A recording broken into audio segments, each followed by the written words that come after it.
BPL এ franchise মালিকানা চেয়ে আবেদনের ডেডলাইন আজ। কাগজপত্র জমা দিল কয়েকটি প্রতিষ্ঠান। গভর্নিং কাউন্সিলের সভার পর রাতেই চূড়ান্ত তালিকা প্রকাশ। দেড় যুগ পর বগুড়ায় আন্তর্জাতিক ক্রিকেট। প্রথম ওয়ানডেতে আফগান যুবাদের বিপক্ষে লড়ছে বাংলাদেশ অনূর্ধ্ব ১৯ দল। শহীদ চান্দু স্টেডিয়ামে দর্শকের ঢল। অনেক এক্সাইটেড নিয়ে আমরা খেলা দেখতেছি অনেক দূর। যখন মুরালীধরন জয়সূর্যের খেলা দেখেছিলাম তখন যে আনন্দটা হয়েছে তার চেয়ে বেশি আনন্দ ফিল করতেছি। এএফসি চ্যালেঞ্জ লিগের সন্ধ্যায় লেবাননের ক্লাব আল আনসার এফসির মুখোমুখি হবে বসুন্ধরা কিংস। কুয়েতে জয়ে ফেরার আশা বিএফএল জায়ান্টদের। এবং অবশেষে ফিফা বিশ্বকাপ নিয়ে ভক্তদের সুসংবাদ দিলেন লিওনেল মেসি।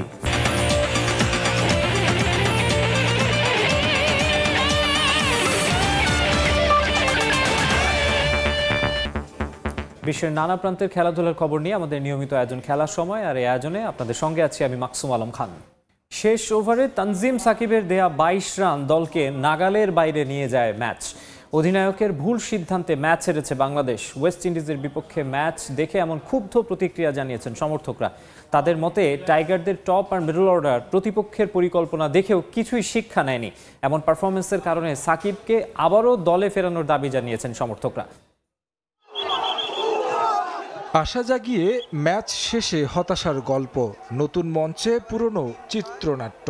ওয়ানডে সিরিজ জয়ের পর ইতিবাচক আশা নিয়ে টি-20 সিরিজের প্রথম ম্যাচ দেখতে সাগরিকায় হাজির হয়েছিল হাজারো সমর্থক, কিন্তু শেষটা হয়েছে সেই ব্যর্থতার বিষাদের মধ্য দিয়ে।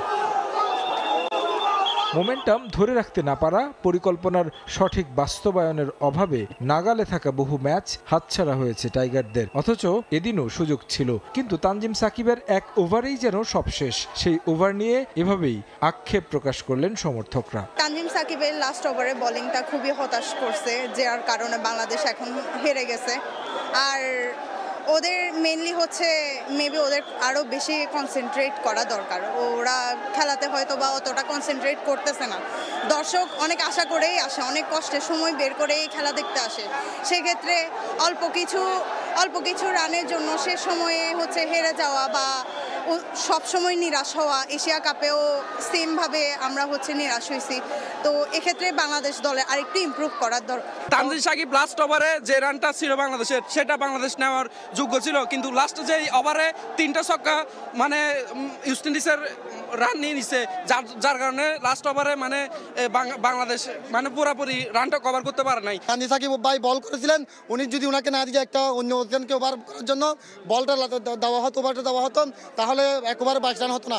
এটা সম্পূর্ণ লিটন দাসের ভুল এক্সপিরিয়েন্সের কারণে। তবে 166 রানটাও যে একেবারে কঠিন ছিল এমন নয়, কিন্তু সেই পুরনো রোগ ব্যাটারদের আশা জাগিয়েও হতাশ করলেন তারা। এই ব্যর্থতা থেকে কবে বের হবেন ব্যাটাররা, সেটা নিয়েই ক্ষোভ সমর্থকদের। টপ অর্ডার ভালো করলে তাহলে ম্যাচ আমরা জিততাম। মিডল অর্ডারে কিন্তু ঠিক আছে, ফিনিশিং এ আমাদের একজন প্লেয়ার এখন পাচ্ছি না। মাহমুদুল্লাহ রিয়াদের মতো যে একজন ফিনিশার প্লেয়ার ছিল, আমাদের এরকম ফিনিশার প্লেয়ার পাচ্ছি না। বাংলাদেশের ব্যাটসম্যানরা খুবই বাজে ব্যাটিং করছে। আমার মতে মনে হয় যে সাব্বির রহমানকে ফেরানো দরকার, যেহেতু সে টি-20 ব্যাটসম্যান। ঘরের মাঠে এভাবে আমাদের ব্যাটিং স্ট্র্যাটেজি বলেন একদমই আমরা আনাড়ির মতো খেলেছি। ওয়েস্ট ইন্ডিজের ব্যাটিং স্ট্র্যাটেজি যদি আপনারা দেখেন, তারা হচ্ছে 3 উইকেটে তারা অনেক ধীরে সুস্থে ব্যাটিংটা করেছে, কিন্তু বাংলাদেশ শুরুতে খুবই তাড়াহুড়ো করে ফেলেছে। তারপরও দলের উপর আশা হারাচ্ছে না টাইগার ভক্তরা। ক্যারিবিয়ানদের বিপক্ষে দ্বিতীয় টি-20তেই ঘুরে দাঁড়াবে বলে প্রত্যাশা সবার। তারেক হাসান শিমুল, সময় সংবাদ। আজ শেষ হচ্ছে 12তম বিপিএল এর ফ্র্যাঞ্চাইজি চেয়ে আবেদনের সময়। জানা গেছে বেশ কয়েকটি প্রতিষ্ঠান ফ্র্যাঞ্চাইজি চেয়ে এরই মধ্যে বোর্ডের কাছে আবেদন করেছে। তবে এই মৌসুমে থাকছে না বর্তমান চ্যাম্পিয়ন ফরচুন বরিশাল। সোমবার রাত পর্যন্ত আনুষ্ঠানিকভাবে 2টি ফ্র্যাঞ্চাইজির আবেদন করেছে বলে জানা গেছে। এবার 5 থেকে 6টি ফ্র্যাঞ্চাইজি নিয়ে বিপিএল আয়োজনের পরিকল্পনা বিসিবির। আজ আরও বেশ কয়েকটি প্রতিষ্ঠান ফ্র্যাঞ্চাইজি চেয়ে আবেদন করার কথা রয়েছে। সন্ধ্যায় বিষয়গুলো নিয়ে সভায় বসার কথা বোর্ড কর্তাদের। সেখানে চূড়ান্ত করা হবে কারা পাচ্ছে ফ্র্যাঞ্চাইজি। 17 নভেম্বর অনুষ্ঠিত হওয়ার কথা আসন্ন বিপিএল এর ড্রাফট, তাই 1-2 দিনের মাঝেই চূড়ান্ত ফ্র্যাঞ্চাইজি তালিকা প্রকাশ করবে বিসিবি।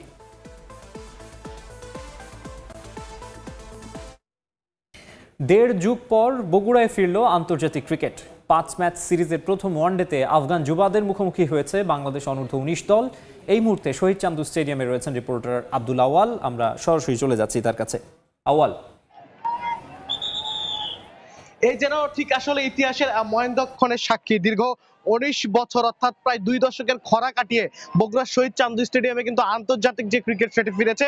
অনূর্ধ্ব-19 বাংলাদেশ দল এবং আফগানিস্তান দলের ওয়ানডে ম্যাচ সিরিজের মধ্য দিয়ে আজকে প্রথম ম্যাচ শহীদ চান্দুর 22 গজে গড়িয়েছে এবং ইতিমধ্যেই আফগানিস্তান কিন্তু আসলে ব্যাটিং এ এসেছে এবং তারা 265 রান করে 266 রানের টার্গেট দিয়েছে প্রথম ইনিংস শেষে এবং আফগানিস্তানকে জন্য 9টি উইকেট হারাতে হয়েছে এবং বাংলাদেশ কিন্তু এই যে প্রথম ইনিংস শেষে 266 রানের টার্গেটে কিন্তু তারা মাঠে নামবে শহীদ চান্দুর 22 গজে। এবং দর্শক, আপনাদেরকে যদি আসলে দেখানোর চেষ্টা করি যে এই যে শহীদ চান্দুতে আজকে দীর্ঘ প্রায় 2 দশক পর আসলে খেলা গড়িয়েছে, সেই খেলা দেখার জন্য কিন্তু হাজার হাজার মানুষ কিন্তু সকাল 9টা থেকেই আজকের যে স্টেডিয়ামের গ্যালারিগুলো রয়েছে সেই গ্যালারিগুলোতে এসেছে। বিশেষ করে আমরা মাত্র 1টি থেকে 2টি গ্যালারি বাদে বাকি সবগুলো গ্যালারিতে কিন্তু আমরা সাধারণ মানুষ উচ্ছ্বাসিত জনগণের তাদের কিন্তু টইটুম্বর অবস্থান দেখেছি। বিশেষ করে স্কুল, কলেজ, মাদ্রাসা থেকে সাধারণ শিক্ষার্থীরা কিন্তু আসলে দলে দলে আজকে খেলা দেখার জন্য কিন্তু স্টেডিয়ামে এসেছেন এবং যেহেতু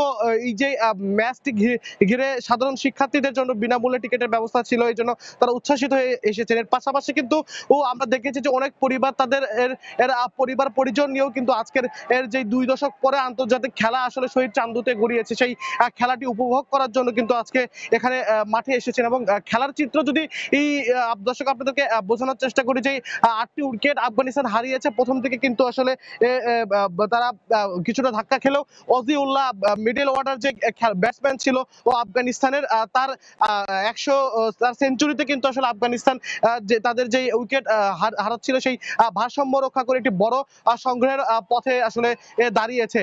তো দীর্ঘ 2 যুগের যে অবসান ঘটেছে, এখানকার যারা সাধারণ দর্শক আছে তাদের প্রত্যাশা এই ধারা যেন শহীদ চান্দুর 22 গজে অব্যাহত থাকে। তো বগুড়া থেকে এই ছিল আমার কাছে আফগানিস্তান এবং বাংলাদেশ দলের যে খেলা এই নিয়ে সর্বশেষ। আব্দুল আওয়াল বগুড়া থেকে যুক্ত হয়েছিলেন, জানাচ্ছিলেন বাংলাদেশ এবং আফগানিস্তানের বাংলাদেশ এবং আফগানিস্তান অনূর্ধ্ব-19 দলের প্রথম ওয়ানডের সবশেষ খবর। সাধারণত বগুড়ার এই শহীদ চান্দু স্টেডিয়ামে আমরা গত বছরগুলোতে দেখেছি একদম 1-2 জন দর্শকও প্রতিযোগিতামূলক খেলায় থাকে না, আন্তর্জাতিক ম্যাচ ফেরায় সেখানে অনেক দর্শকের সমাগম হয়েছে, সেই খবরই জানাচ্ছিলেন আব্দুল আওয়াল। এএফসি চ্যালেঞ্জ লিগে টিকে থাকার মিশনে লেবাননের ক্লাব আল আনসারের বিপক্ষে মাঠে নামবে বসুন্ধরা কিংস। ম্যাচটি মাঠে গড়াবে বাংলাদেশ সময় সন্ধ্যা 7টায়। লড়াই করেও শেষ পর্যন্ত ওমানের লিগ চ্যাম্পিয়ন আল সিবের বিপক্ষে হারতে হয়েছে বাংলাদেশ লিগ জায়ান্টদের।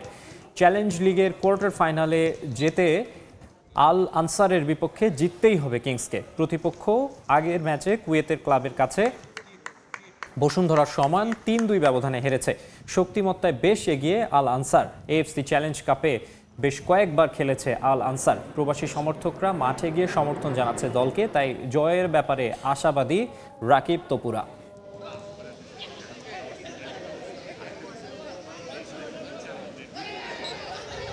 জাতীয় স্টেডিয়ামের পরিবর্তে অন্য ভেন্যুতে এশিয়ান কাপ আর্চারি আয়োজনের সিদ্ধান্ত থেকে সরে দাঁড়িয়েছে জাতীয় ক্রীড়া পরিষদ। ফেডারেশনের চাওয়া অনুযায়ী 12 নভেম্বর পর্যন্ত এশিয়ান কাপ আর্চারি জাতীয় স্টেডিয়ামে আয়োজনের অনুমতি দিয়েছে এনএসসি।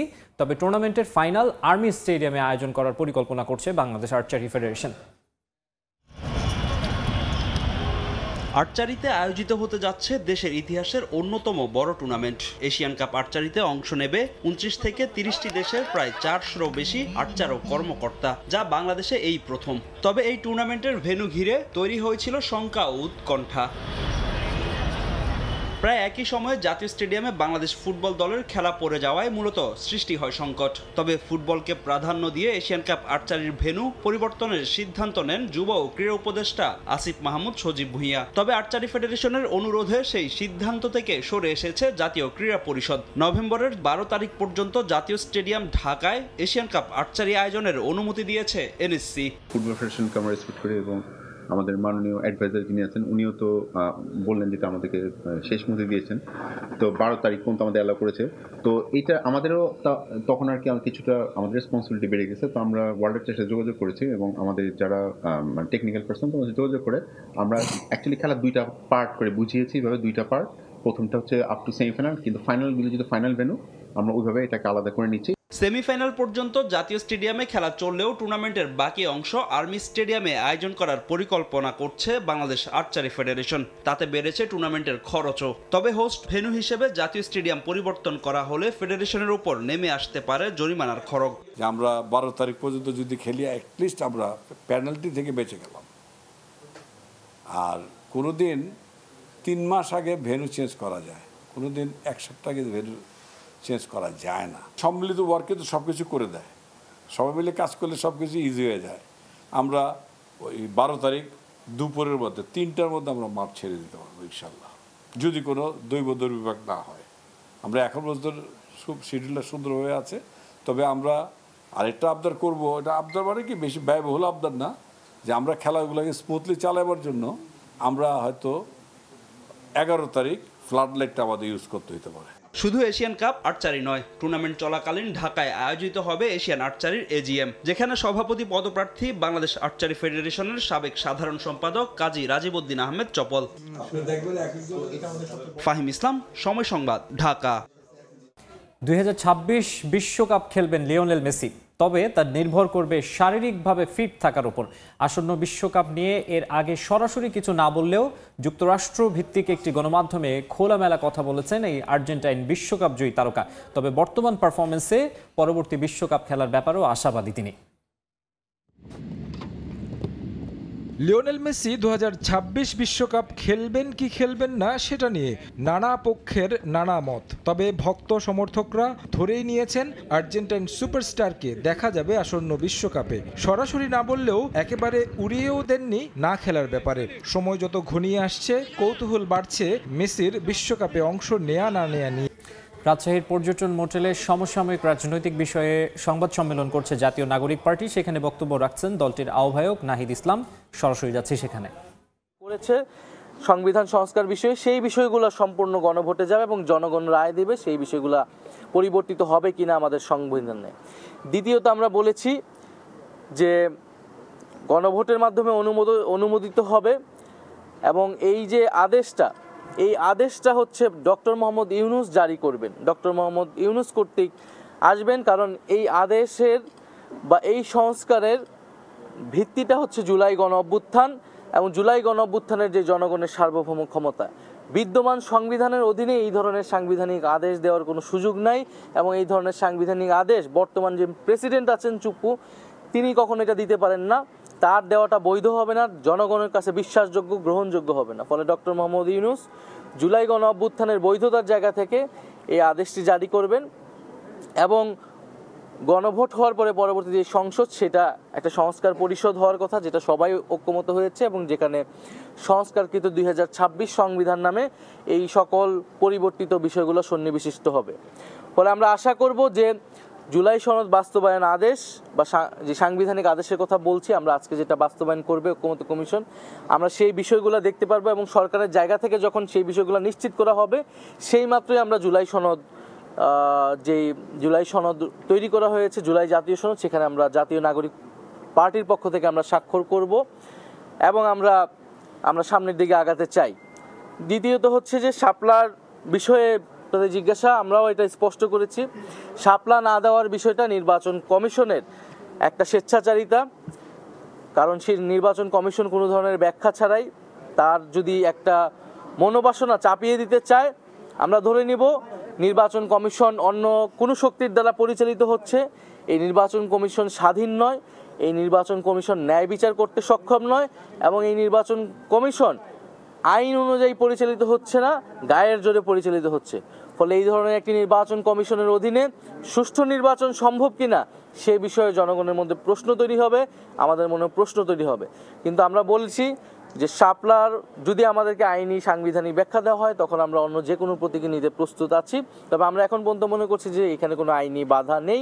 যদি রাজনৈতিকভাবে আমাদেরকে এটি আদায় করে নিতে হয়, যদি নির্বাচনে আমাদেরকে অংশগ্রহণ করতে বাধা দেওয়ার একটা পরিকল্পনা বা ষড়যন্ত্র হিসেবে এটি দেওয়া হয়, ফলে রাজপথই আমাদের একমাত্র জায়গা হবে।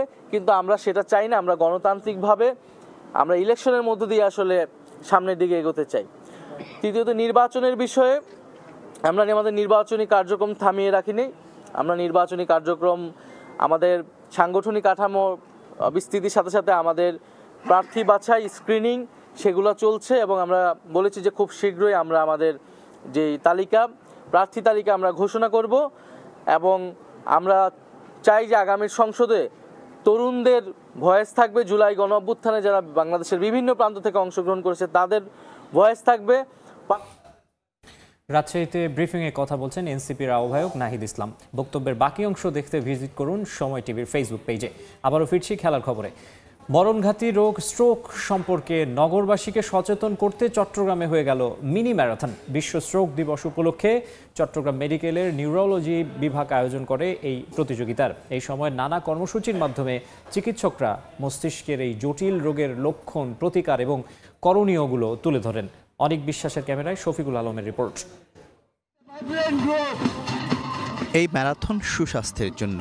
এই আয়োজন নগরবাসীকে প্রাণঘাতী স্ট্রোক সম্পর্কে সচেতন করতে, যেখানে অংশ নেন সিটি মেয়র, মেডিকেলের পরিচালক ও নিউরোলজি বিভাগসহ নানা বিভাগীয় প্রধানরা। সুস্থ ব্রেনের জন্য দৌড় স্লোগানে বিশ্ব স্ট্রোক দিবস উপলক্ষে মিনি ম্যারাথন দৌড়ের আয়োজন করে চট্টগ্রাম মেডিকেল কলেজ হাসপাতালের নিউরোলজি বিভাগ, যেখানে অংশ নেন নারী চিকিৎসকরাও। উদ্দেশ্য রোগ সম্পর্কে সতর্ক ও প্রতিকার সম্পর্কে সবাইকে সচেতন করা। স্ট্রোক হলে মানুষের মৃত্যুর ঝুঁকি এবং পক্ষাঘাতগ্রস্ত হয়। তো সবচেয়ে ভালো হচ্ছে আমরা যদি এটা থেকে প্রিভেন্ট করতে পারি। একটা হেলদি লাইফস্টাইল মেনটেন করতে হবে, যেমন প্রতিদিন অন্তত 30 মিনিট জোরে হাঁটা, হেলদি ডায়েট খাওয়া, জাঙ্ক ফুড এগুলো অ্যাভয়েড করা। হঠাৎ করে মস্তিষ্কে রক্ত প্রবাহ বন্ধ হয়ে আক্রান্ত হওয়া রোগের মাঝে মৃত্যুর দিক থেকে হৃদরোগের পরেই স্ট্রোকের অবস্থান। তাই রোগটি সম্পর্কে জানতে এর আগে মেডিকেল কলেজ হাসপাতাল থেকে বের করা হয় বর্ণাঢ্য র্যালি। নানা প্রাঙ্গণ ঘুরে শেষ হয় কেন্দ্রীয় খেলার মাঠে। এ সময় রোগের লক্ষণ ও করণীয় তুলে ধরেন চিকিৎসকরা। এক সাইড অবশ হয়ে গেছে মুখটা, অথবা চোখটা হয়তোবা দেখা যাচ্ছে হয়ে গেছে, এবং এক হাত পা হয়তোবা অবশ হয়ে গেছে।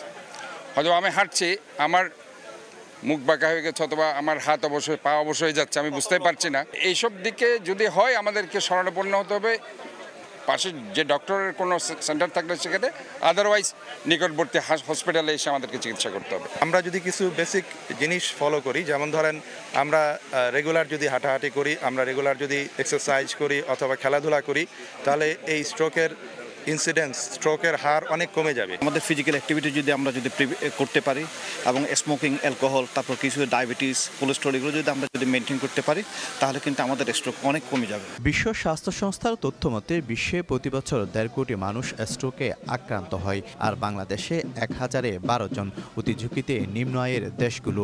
আক্রান্তে নারীর চেয়ে পুরুষের হার দ্বিগুণ। শফিকুল আলম, সময় সংবাদ, চট্টগ্রাম। আবারও ইউরোপীয় ক্লাব ফুটবল। ইনজুরির কারণে এই বছর আর মাঠেই নামতে পারবেন না কেভিন ডি ব্রুইনা। শনিবার সিরিয়ার ম্যাচে পেনাল্টি থেকে গোল করেই ইনজুরিতে পড়েন নাপোলির এই মিডফিল্ডার। সোমবার ক্লাবের পক্ষ থেকে এক বিবৃতিতে জানানো হয়, হাই গ্রেডের হ্যামস্ট্রিং ইনজুরিতে পড়েছেন 34 বছর বয়সী এই ফুটবলার। আবার কবে মাঠে ফিরবেন ডি ব্রুইনা সে বিষয়ে স্পষ্ট করে কিছু না বললেও ধারণা করা হচ্ছে এই বছর আর মাঠেই দেখা যাবে না বেলজিয়ান তারকাকে। এরই মধ্যে শুরু হয়েছে তার পুনর্বাসন প্রক্রিয়া। এর আগে ম্যানচেস্টার সিটিতেও একই ধরনের ইনজুরির কারণে লম্বা সময়ের জন্য মাঠের বাইরে ছিলেন তিনি। চলতি মৌসুমেই ইতালিয়ান ক্লাব নাপোলিতে যোগ দেন ডি ব্রুইনা। এখন পর্যন্ত ক্লাবের হয়ে করেছেন 4টি গোল। খেলার সময় শীর্ষ সংবাদগুলো জানিয়ে দিচ্ছে আরেকবার। বিপিএল ফ্র্যাঞ্চাইজি মালিকানা চেয়ে আবেদনের ডেডলাইন আজ। কাগজপত্র জমা দিল কয়েকটি প্রতিষ্ঠান। গভর্নিং কাউন্সিলের সভার পর রাতেই চূড়ান্ত তালিকা প্রকাশ হতে পারে। 1.5 যুগ পর বগুড়ায় আন্তর্জাতিক ক্রিকেট। প্রথম ওয়ানডেতে আফগান যুবাদের বিপক্ষে লড়ছে বাংলাদেশ অনূর্ধ্ব 19 দল। শহীদ চান্দু স্টেডিয়ামে দর্শকের ঢল। এবং অবশেষে ফিফা বিশ্বকাপ নিয়ে ভক্তদের সুসংবাদ দিলেন লিওনেল মেসি। এই ছিল খেলার সময়ের এখনকার আয়োজনে। এরপর দুপুরের সময় সঙ্গে থাকবেন ওমর ইনাম। ধন্যবাদ মাকসুম। দুপুরের সময় নিয়ে আসছি কিছুক্ষণ পর, সঙ্গে থাকুন সময়ে।